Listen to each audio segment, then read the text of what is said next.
Ambisi kita untuk menjadi salah satu yang terbaik dalam konteks kita ini sebenarnya tadi 100% completion rating seperti komitmen kami ya itu.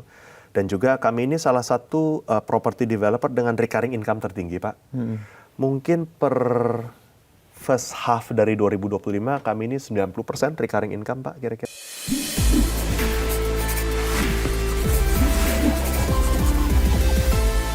Jalan sore di taman kota. Cakep. Beli es kopi sambil bersila. Cakep. The Fundamentals hadir menemani Anda. Cakep. Bersama Pak Antoni yang luar biasa.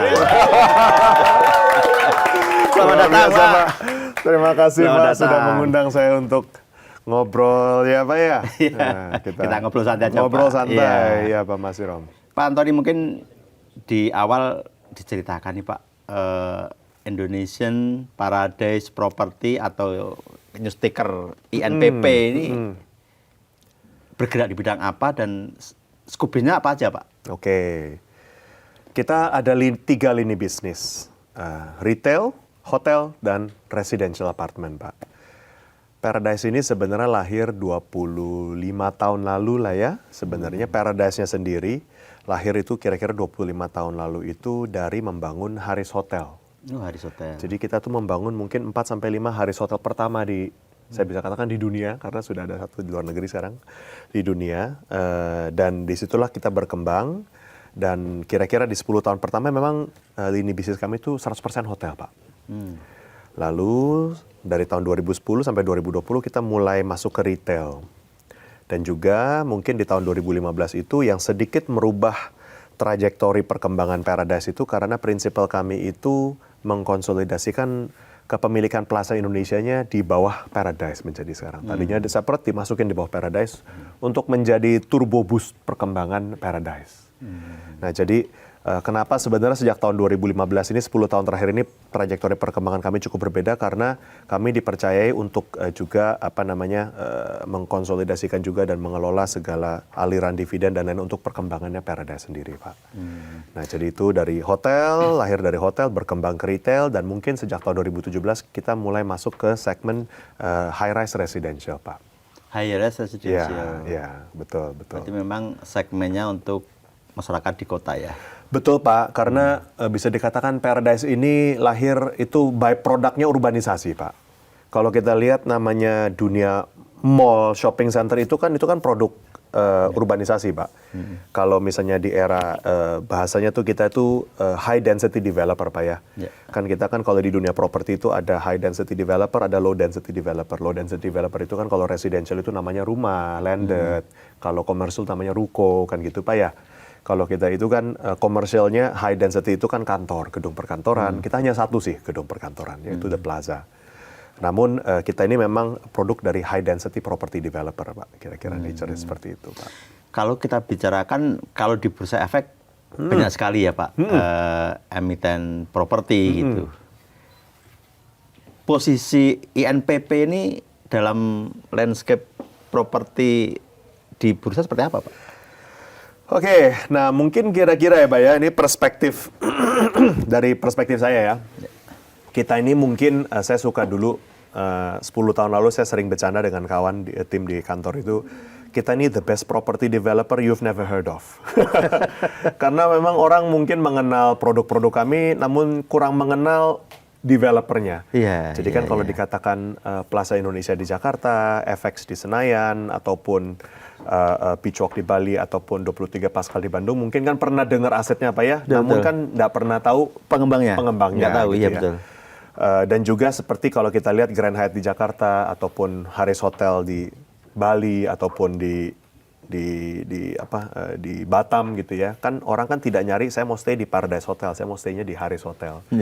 Jadi memang kami akui Paradise ini sebenarnya, Paradise Indonesia ini sebenarnya itu lahirnya itu bisa dikatakan modelnya bisnisnya itu B2B2C, Pak. Artinya apa? Kami ini membangun hotel untuk nama Haris yang menyentuh customer. Kami ini membangun mall untuk nama aset ya seperti Paradise, seperti Plaza Indonesia maupun seperti Beach Walk yang menyentuh customer. Namun Paradise sendiri itu namanya tidak muncul, Pak. Dan mungkin ini memang dulu itu karena ya memang mungkin skala kami belum terlalu seperti yang lain ya Pak ya.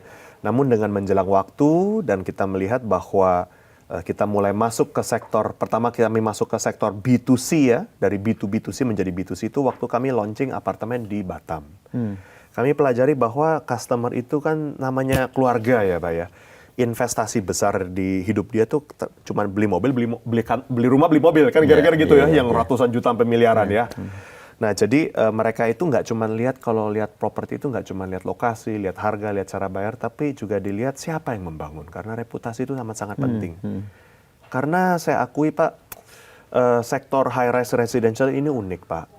Bisa dikatakan saya pernah dengar salah satu analis properti mengatakan memang dikatakan 10 tahun terakhir ini mungkin dari 10 pembangunan high rise Pak, 8 itu telat atau cancel Pak. Jadi itu kan sesuatu hal yang mengatakan something is not right ya Pak ya. Nah apakah itu? Nah itu nanti kita bisa bicara. Namun memang betapa pentingnya reputasi Pak.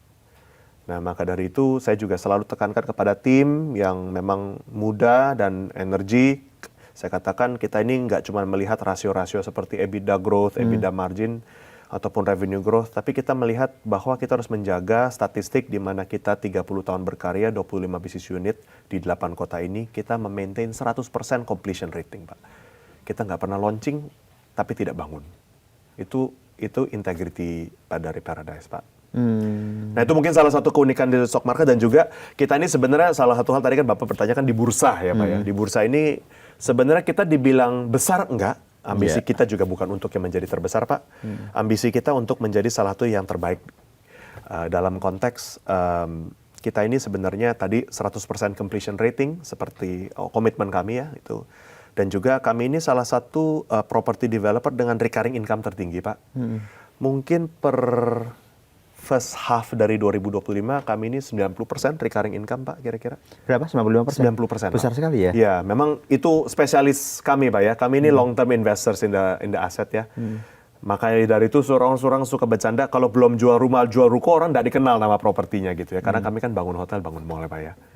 Nah, maka dari itu kami ini 90% recurring income dengan salah satu debt to equity ratio yang mungkin cukup tidak terlalu tinggi dan cukup rendah di market. Dan juga kami ini Pak, sebenarnya kalau dilihat dari dua list emiten di dalam portofolio kami yaitu XSPI, Plaza Indonesia Dire, dan juga Paradise ini, sebenarnya kami ini top 5 and top 8 largest listco Pak. Sebenarnya kalau digabung nggak kecil-kecil amat Pak sebenarnya. Kalau digabung? Kalau digabung ya. Namun ya memang kita prefernya sedikit under the radar. Cuman ya yang penting kami membangun membangun reputasi, membangun gedung, membangun reputasi, dan juga dengan beberapa itu membangun itulah Pak ya rekam jejak Pak. Kami mengakui bahwa property sales kami ini per hari ini dari 25 bisnis unit Pak, baru 4 bisnis property sales Pak. Lainnya itu hotel dan retail. Jadi kami juga pelan-pelan mau dikenal sebagai salah satu pembangun residential high rise urban yang memang dipandang pegang komitmen Pak. Kalau kita bicara kontribusi tadi Pak dari 3 lini bisnis ya, paling besar di? Secara mix Pak kira-kira 45%, 45, 45, 45 itu hotel retail Pak. 10-20% itu residential high rise Pak. Memang residential high rise ini lini bisnis terkecil kami. Itu memang satu hal yang kami baru mulai 5-8 tahun lalu seperti saya tadi katakan. Gunanya karena kami ini memang kan mixed use developer ya Pak ya.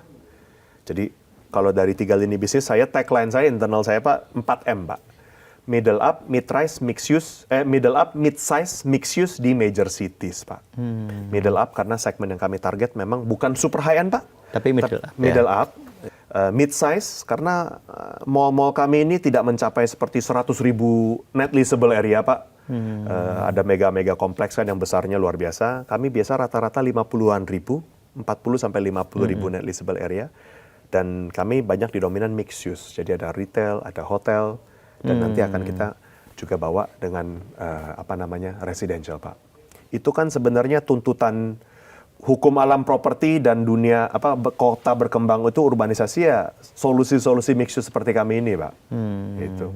Kalau kita bicara PI sama efek kayaknya agak berbeda tuh Pak ya. Iya, jadi segmennya kan satu kan ultra high end Pak ya, Iya. satu kan lebih middle up, middle market gitu Pak ya. Jadi memang kita harus bisa main di dua kaki Pak. Karena kalau misalnya kita cuma main di ultra high end, market itu mungkin se-Indonesia cuma 1, 2, 3 lokasi Pak.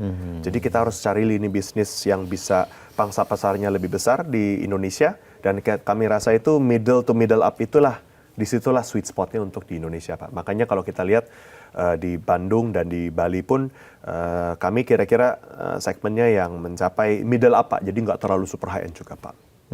Yeah. Kalau kita bicara tadi Pak proporsi 45, 45, 10. Ke depan akan seperti itu atau ke depan akan ada upaya untuk mengubah komposisi? Kita sih memang selalu best effortnya untuk maintain kira-kira long term itu sebagai long term investor property ya, recurring income heavy Pak. Kalau ya karena satu dan lain hal pencatatan buku accounting di Indonesia itu kan apartemen itu hanya bisa dibukukan revenue saat handover ya Pak, bukan saat membangun atau saat menjual. Jadi memang dengan 4 aset ini pengakuan revenue atau omset property sales kami sepertinya naik turun cukup chunky yang saya katakan ya. Namun kalau kita lihat secara rata-rata 5 sampai 10 tahun besar harapan saya kita bisa mencapai kira-kira 20 sampai 30% Pak. Untuk property sales. Oh, iya. Jadi kita maintain 70 sampai 80% itu recurring omset Pak, gitu, hotel dan mall gitu ya. Jadi kita setiap kali bangun apartemen, bangun juga satu yang recurring, mungkin 2, ya seperti itu Pak.